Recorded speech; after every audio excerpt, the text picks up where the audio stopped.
রাওয়ালপিন্ডিতে সিরিজের শেষ ওয়ানডেতে শ্রীলঙ্কার 5 ব্যাটার ভালো শুরু করলেও কেউ অর্ধশতক ছুঁতে পারেনি।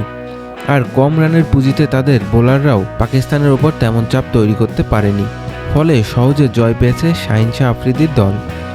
আর 3 ম্যাচের সিরিজে 3-0 ব্যবধানে লঙ্কানদের হোয়াইট ওয়াশ করেছে স্বাগতিকরা। শ্রীলঙ্কাকে 211 রানে গুটিয়ে দিতে বোলিংয়ে নিয়ন্ত্রণ ছিল পাকিস্তানের বোলাররা। রান তাড়ায় পাকিস্তানের শুরুতে হাসিবুল্লাহকে হারালেও ফখর জামান ও বাবরের 78 রানের জুটিতে দল এগিয়ে যায়। ফখর করেন 45 বলে 55, বাবর 52 বলে 34 আর রিজওয়ান ও হোসেন তাওলাতের অপরাজিত 100 রানের জুটিতে পাকিস্তান 32 বল হাতে রেখেই জয় নিশ্চিত করে। আইপিএল 2026 মৌসুমকে সামনে রেখে রাজস্থান রয়্যালসে নিয়ে এলো বড় পরিবর্তন।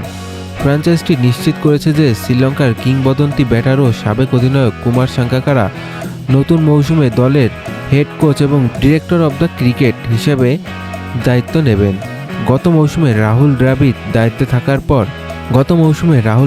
দায়িত্ব ছাড়ার পর তার স্থলাভিষিক্ত হয়েছে সাঙ্গাকারা। নতুন কোচের অধীনে দলকে আরও শক্তিশালী করতে সাপোর্ট স্টাফদেরও বিশাল রদবদল আনছে দল। সাবেক ভারতীয় কোচ বিক্রম রাঠোরকে করা হয়েছে অ্যাসিস্ট্যান্ট কোচ। নিউজিল্যান্ডের শেন বন্ড থাকছে আগের মতো বোলিং কোচের দায়িত্বে। ট্রেভার পেনি ফিরেছেন সহকারী কোচ হিসেবে এবং সিড লাহিরি থাকছেন দলের পারফরম্যান্স কোচ হিসেবে।